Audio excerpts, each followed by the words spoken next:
From universities to Gaza and Israel, to walking around whilst openly Jewish or black. When nowhere is safe and thousands of innocent children are dying. 14,000 children have died and mothers can do nothing to protect their young. I saw the news story in the UK about the Jewish guy who was stopped from crossing in front of protesters by the police, and what one officer said to him. Something about crossing whilst being openly Jewish.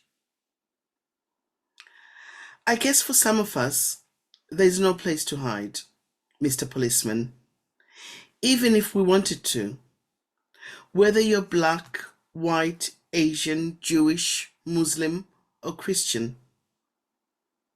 We all need to remember what hatred does and how quickly people can turn on each other.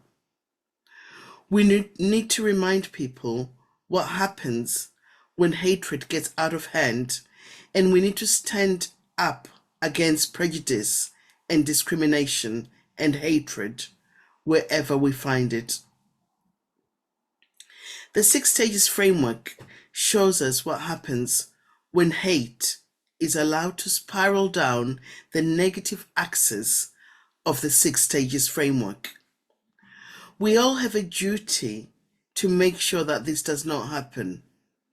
Whichever part of the world you're from, or whether you choose to consider or to ignore free speech, oppression, discrimination, and racism are real. Whichever group of people you choose to empathize with or to ignore, recognize your selective compassion and empathy. You are making a choice who you sympathize with and whose cause you will support or not support. Watching the news that evening, the question was asked, how do we combat anti-Semitism? Well, the answer is simple. You have to take every form of discrimination, racism, and oppression seriously. And you have to speak up when you see it occurring. We're all learning what many of us knew already. That you cannot put a price tag on suffering. And you cannot see one life as more important than another. The International Court of Justice reminded us last week that no one race, peoples, or country are above the law.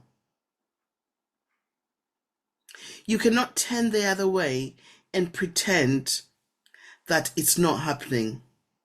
You cannot exist at stages +2 or -2 of the 6 stages framework in a world of denial and avoidance. We cannot be selective about what forms of discrimination or racism we speak up against, and then be surprised when we don't have a fair and inclusive world. The virus of anti-Semitism is spreading at campuses. This is what Mike Johnson, US House Speaker, said, speaking at Columbia University. Campuses are describing the students' free speech as mob rule. Last year, I wrote about the racism virus spreading and what happens when we fail to deal with it, and also about the conditions in which the racism virus can spread. But very few seem to care, and yet now we're talking about the virus of anti-Semitism. It's almost like if it doesn't touch you and yours, then it doesn't matter. No matter what your views are, and whether you agree with Mike Johnson, or whether you agree with the students who are protesting, or whether you agree with Hamas, or whether you agree with Israel, what we need to understand is that intolerance, hate, and racism are like viruses. And if that virus is allowed to spread, we all suffer.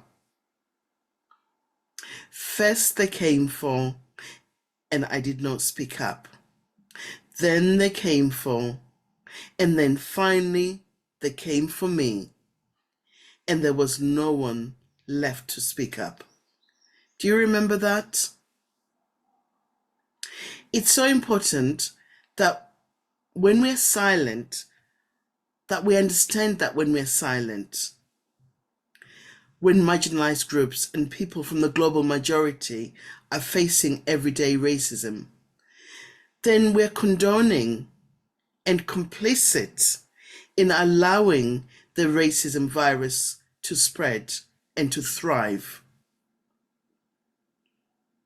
This in turn opens the floodgates for other discrimination viruses to thrive. Did we learn nothing from the COVID-19 pandemic? Allowing racism to thrive impacts on everyone and on other forms of oppression. Intersectionality is real. If we solve racism and intolerance against Black people, we solve racism and intolerance against all people. You know that saying? Everything is connected. When we're silent in naming the behaviors and calling out discriminatory behavior, we cannot be surprised when these behaviors become more extreme and spiral down the negative axis of the 6 stages framework. The 6 stages framework bias impact tree reminds us that we need to do better at challenging biases at the roots before they turn into symptoms of hate and discrimination, before we all end up on the killing fields with nowhere to go, nowhere to run, and no one to save us. Speaking up and challenging racism and oppression is everybody's business, not just the people who are at the direct receiving end at that time. A failure, your failure to speak up when you see someone being discriminated against, or when you see racism in action, whether that be within schools, the workplace, or within the community. That failure results in the racism virus becoming stronger. It's no different to how a failure to wash your hands during the pandemic, the COVID-19 pandemic, caused the virus to spread further and caused more people to become ill and to die. That bias or that same virus that you ignored last week and did not challenge could one day come back to challenge you. Growing and emerging that much stronger from the roots, it becomes stronger and more difficult to stop and to eradicate. Every life matters and everyone deserves to be safe. Everyone deserves free speech. No one life is more important than another. Your life is no important than your neighbor's or that of the immigrant who is living in the immigrant camps. No one voice should be heard louder than others, and no one has a free pass to victimizing others. Whoever you are, how strong you are, or how much money you have, you do not have a free pass. No matter who your friends are, you do not have a free pass to victimizing others. Read my consultation paper. If racism was a virus, how would we eradicate it? This will help you to understand how biases and the virus condition spreads within communities and within universities. If racism was a virus, how would it spread? What condition would cause it to propagate? It is so difficult when watching the news to get a sense of who is safe and who is at risk, who deserves protecting and who does not. On the one hand, one would think it's a good thing that students are taking an interest in these issues and speaking up and protesting, exercising their free speech and their Second Amendment rights. Surely that is what we want students to do. That is what we're teaching students to do. On the one hand, we've been told that some students are being intimidated and in fear of their lives. I think everyone would agree that is not good. But we need to look beyond the surface.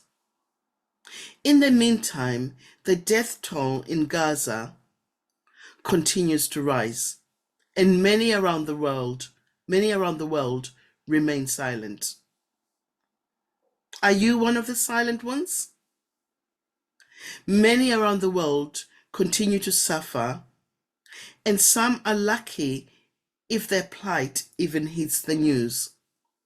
Many in places like Africa suffer and no one even notices.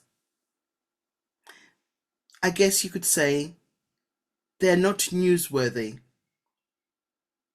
But who decides? Does anyone challenge this? Whilst in the meantime, most of us continue in our caves of denial and avoidance, selectively handpicking where our empathy and compassion lies, passing judgment on whose rights and freedoms we respect, and which lives matter more than others. How are we making those decisions? Is it on the basis of skin color? Is it on the basis of historical struggles and historical tensions and divisions? A hierarchy of privileges designed by man based on who our friends are, whose skin is lighter, who most resembles us, and where our political and economic interests lie. Is freedom a word that we only choose to use when our own liberties and safety, or those of our friends, or those of whose interests are economically advantageous or important to us, is at stake?